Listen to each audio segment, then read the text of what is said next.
Thank you, Liam, very much indeed for that welcome. It's lovely to be here and in Church House as well.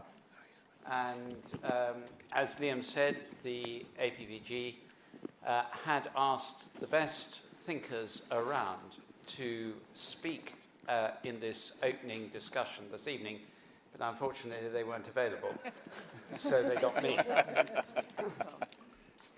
It's good to be with you for this very significant event, and I want to begin by expressing my appreciation for those involved in the creation of this new all-party group on inclusive growth. The wealth of experience in its cross-party membership, which has developed in a very short space of time, is to be admired, and I very much hope it will grow further, and there are people in here who I'm sure could take part in that. I've been asked to speak on the good economy and reconnecting wealth creation with social justice. In what I say, I shall speak of God and creation and Jesus. I hope you do not find that too surprising in an archbishop. You may or very likely may not agree with what I say about God and the implications for society, but if you are someone who's a sort of vicar type, that is what you get. The foundations of a good economy are given in the nature of human beings: creativity, gratuity, solidarity, and subsidiarity. But the basis of these is creativity. Subsidiarity and solidarity are the means by which the risks of creativity are managed and encouraged. Creativity is unique to human beings, and to misuse the words of the wedding service is a gift of God in creation. God is the sole source of creation in the thinking of most major world faiths. But in the Judeo-Christian tradition, God passes the gift onto his creation in human beings.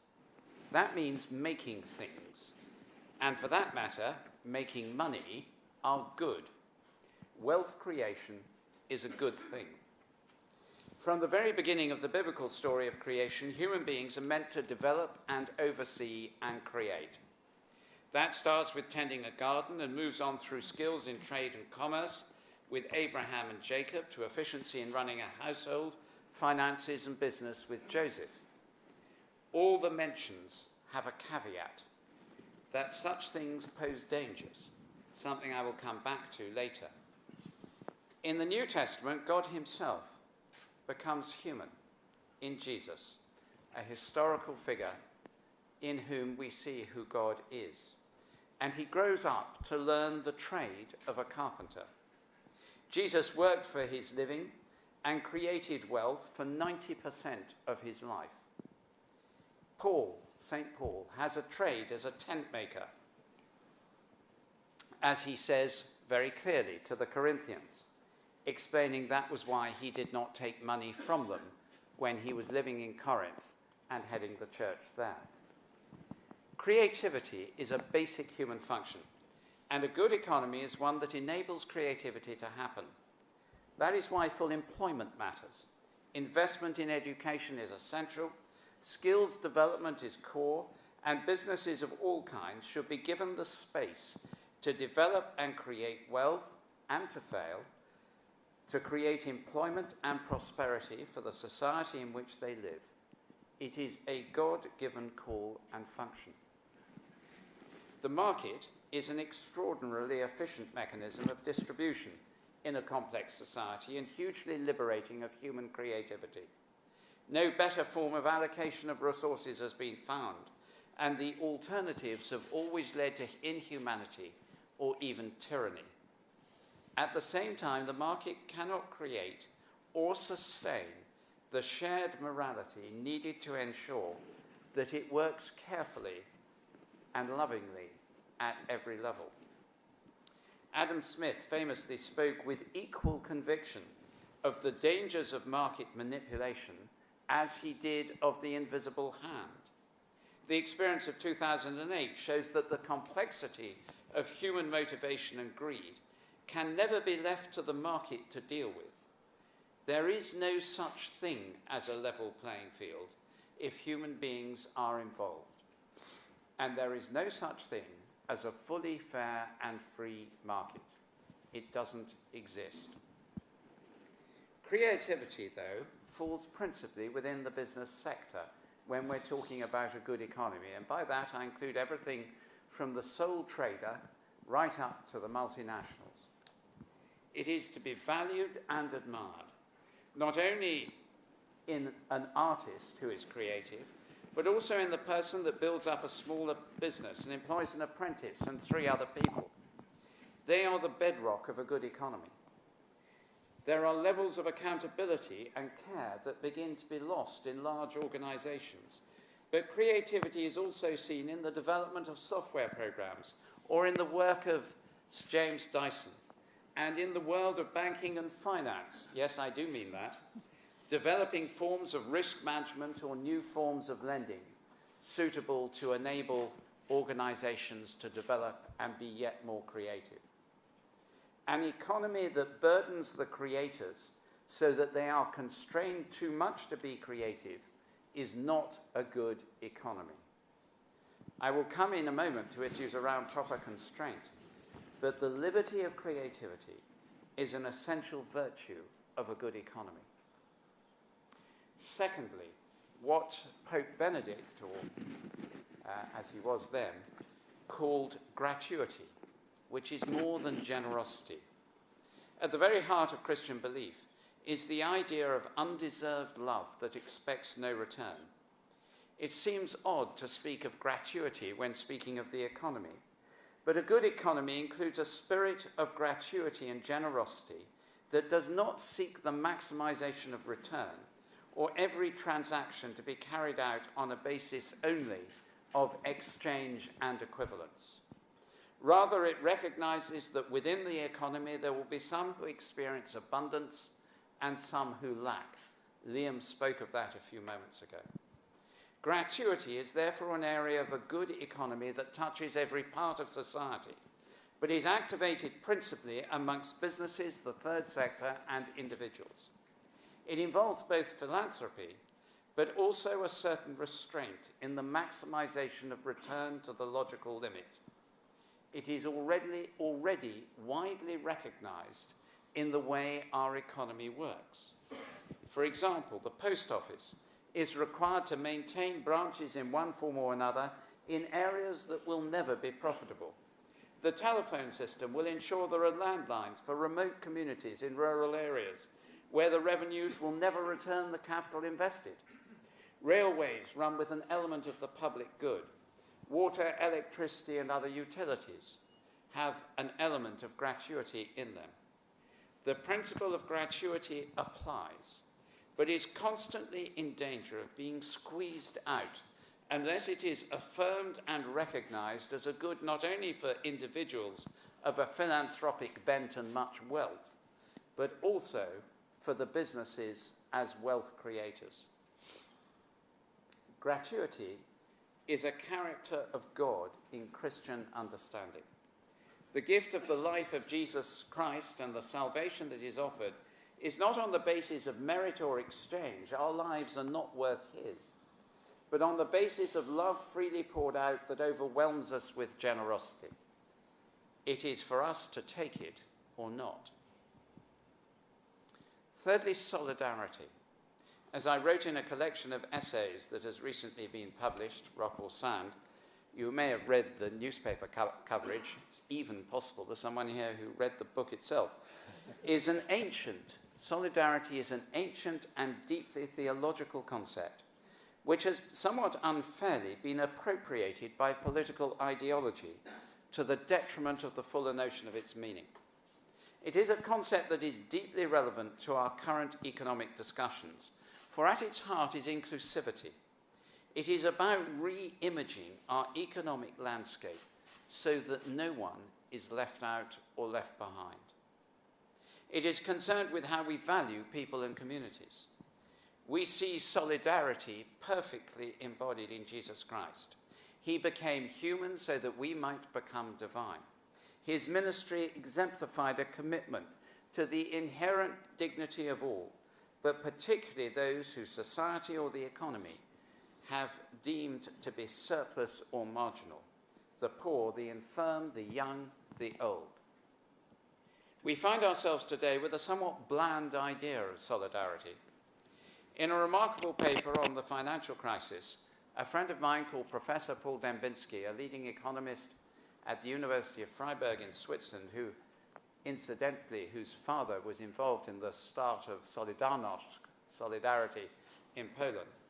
In a remarkable paper, Paul makes this point, and I quote, "Economic discourse is focused on those who are fit for productive activity.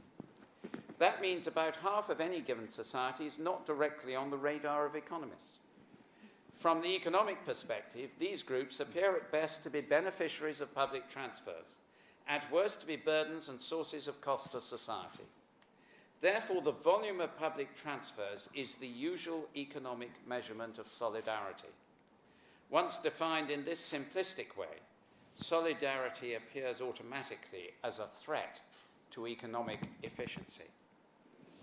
As I set out in some detail in Building the Common Good, it seems to me that there are 4 key areas of public policy which could demonstrate what an economy built on solidarity can look like and can deliver. They give life to the notions of human dignity and the commonality of the human journey.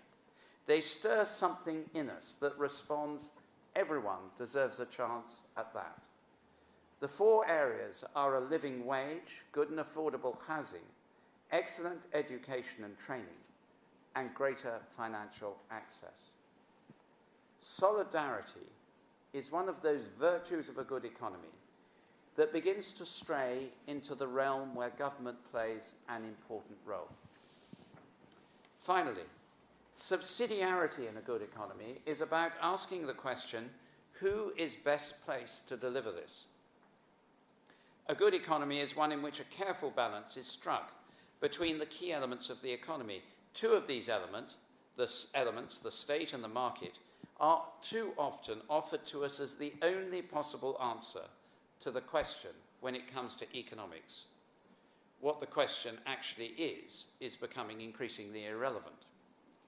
More dependency on cash injected on the basis of some grand political plan or strategy, or dependency on the collateral benefits of a free market, are not sufficient answers to how to build a good economy.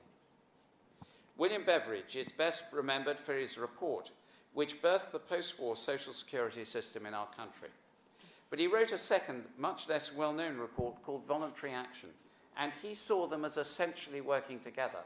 And they had been developed, by the way, in collaboration with his old friends from university days, Tawney and William Temple, probably the best and most distinguished Archbishop who has thought on social issues since the Reformation. Voluntary action reflected Beveridge's concern that the state must not take on all responsibility for care of the weak, the vulnerable, or the unfortunate, as he put it. The state is good at being universal, but it can't be personal. He understood that if the state is given too much power to shape our society or economy, it will stifle personal responsibility and damage the development of strong communities. A good economy is built on the belief that we all have a role to play, although one that goes far beyond what our economic output is.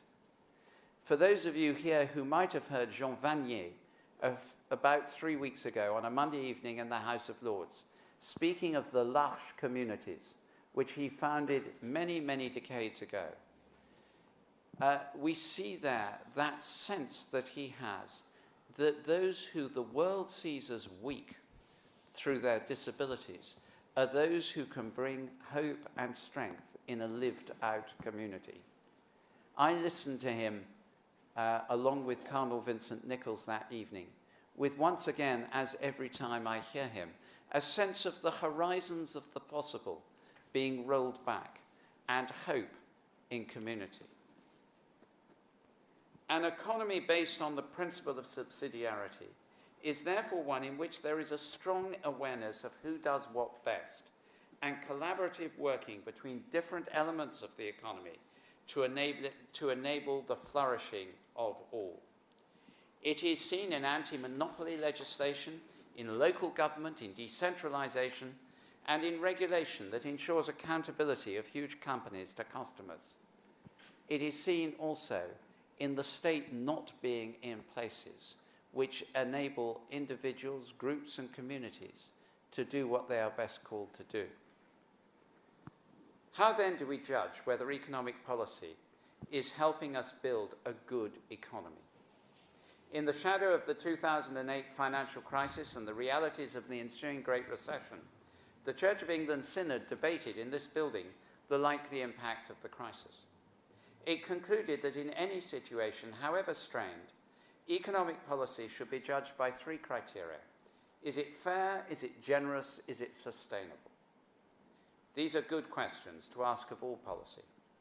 Whether public policy or the policies of businesses or other groups in our society, including the policy of the Church. We can and should ask these questions as much about levels of personal and government debt as we do of programs that could be considered part of an austerity agenda. They get to the heart of a society. They are non-party political, and an economy for all in which each of us and those of future generations can benefit from the opportunities available depends on their answers. I'll conclude with the words of the great 4th century theologian, St. Basil the Great, when he said, "A great torrent rushes in thousands of channels through the fertile land. By 1,000 different paths, make your riches reach the homes of the poor. Wealth is like water that issues forth from the fountain. The greater with the frequency with which it is drawn, the purer it is, while it becomes foul if the fountain becomes unused." There is a possibility, a great potential, for wealth to act as life-giving water, spreading through all the channels of our economy through the benefits of a well-functioning market economy, for the benefit of all and the advancement of a truly common good. How do we make this potential an ever more effective reality in our country? How we build the foundations and values of a good economy, how we utilize wealth creation for the advancement of the common good, all of these questions require a great and innovative leap. They need a narrative that reflects the character within us of which I have spoken. That character of creativity, of gratuity, of solidarity and subsidiarity. They need a narrative that reflects the nature of our country, that is creative, generous, imaginative, responsible and communal. At our best, we do all those things, and at our best, we are unbeatable in our virtues. Thank you. Wonderful.